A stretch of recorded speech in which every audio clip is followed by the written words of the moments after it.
ವಿಜಯ್ ದಳಪತಿ ವಿಜಯ್ ತಮಿಳುನಾಡಿನ ಸ್ಟಾರ್ ನಟನಾಗಿದ್ದ ವಿಜಯ್ ಈಗ ತಮಿಳುನಾಡಿನ ಮುಖ್ಯಮಂತ್ರಿ. ಸಿಎಂ ಹುದ್ದೆಗೇರಿದ ಬಳಿಕ ಇಂದು ಮೊದಲ ಬಾರಿಗೆ ರಾಜ್ಯಕ್ಕೆ ಎಂಟ್ರಿ ಕೊಟ್ಟಿದ್ರು.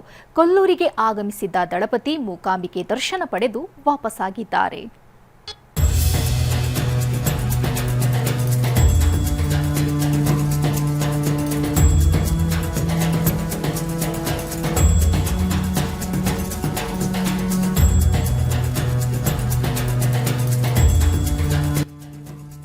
ಕೊಲ್ಲೂರು ಮೂಕಾಂಬಿಕೆ ದರ್ಶನ ಪಡೆದ ತಮಿಳುನಾಡು ಸಿಎಂ. ಶಕ್ತಿದೇವಿಗೆ ಬೆಳ್ಳಿ ಖಡ್ಗ ಸಮರ್ಪಿಸಿದ CM Joseph Vijay. Joseph Vijay Tamil Nadu ರಾಜಕೀಯ ಇತಿಹಾಸದಲ್ಲಿ ಹೊಸ ಭಾಷ್ಯ ಬರೆದ ನಾಯಕ. ಚಿತ್ರರಂಗದಿಂದ ರಾಜಕೀಯಕ್ಕೆ ಧುಮುಕಿದ ವಿಜಯ್ ಮೊದಲ ಹೆಜ್ಜೆಯಲ್ಲೇ ಯಶಸ್ಸು ಕಂಡ ನಾಯಕ.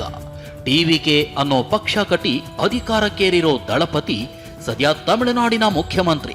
ಇದೇ ವಿಜಯ್ ಸಿಎಂ ಆದ ಬಳಿಕ ಮೊದಲ ಬಾರಿಗೆ ಕರ್ನಾಟಕಕ್ಕೆ ಎಂಟ್ರಿ ಕೊಟ್ಟಿದ್ರು.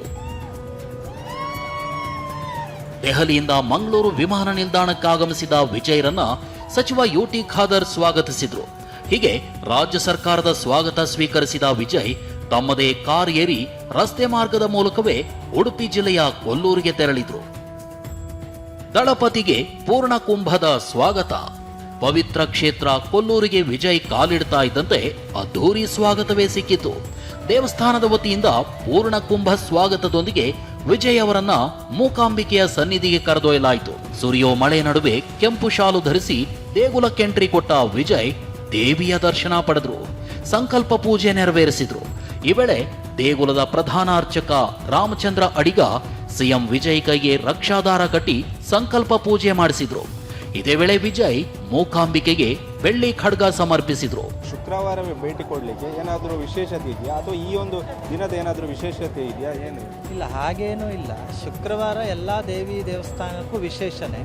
ಕೊಲ್ಲೂರಲ್ಲಿ ವಿಶೇಷವಾದಂಥ ದಿವಸ ಶುಕ್ರವಾರ ದೇವಿ ಆರಾಧನೆ ನಡೀತದೆ. ಹಾಗಾಗಿ ಶುಕ್ರವಾರ ಅವರು ಸಂಕಲ್ಪ ಮಾಡಿರ್ಬೋದು. ಆ ಸಂಕಲ್ಪ ಸಿದ್ಧಿಯಾಗಿದೆ. ಅವರೀಗ ಮುಖ್ಯಮಂತ್ರಿಗಳಾಗಿದ್ದಾರೆ. ಈ ಹಿಂದಿನ 2 ಮುಖ್ಯಮಂತ್ರಿಗಳು ಕೂಡ ಆ ಸಂಕಲ್ಪದಿಂದ ಇಲ್ಲಿ ಬಂದಿರತಕ್ಕಂಥದ್ದು, ಸಮರ್ಪಣೆ ಮಾಡಿರುವಂಥದ್ದು. ಹಾಗೆ ಇಂದು ದೇವಿಯ ದರ್ಶನ ಪಡೆದು ವಿಜಯ್ ಹೊರ ಬರ್ತಾ ಇದ್ದಂತೆ ಅಭಿಮಾನಿಗಳು ಶಿಳ್ಳೆ ಕೇಕೆ ಹಾಕಿದ್ರು. ಅವರತ್ತ ಕೈ ಬೀಸಿದ ವಿಜಯ್ ತಾವೇ ಕಾರು ಚಲಾಯಿಸಿಕೊಂಡು ಮತ್ತೆ ಮಂಗಳೂರು ಏರ್ಪೋರ್ಟ್ ಮೂಲಕ ತಮಿಳುನಾಡಿಗೆ ಪ್ರಯಾಣ ಬೆಳೆಸಿದ್ರು. ಮಂಗಳೂರಿನಿಂದ ಅಶೋಕ್ ಜೊತೆ ಪ್ರಜ್ವಲ್ ಅಮೀನ್, TV9 ಉಡುಪಿ.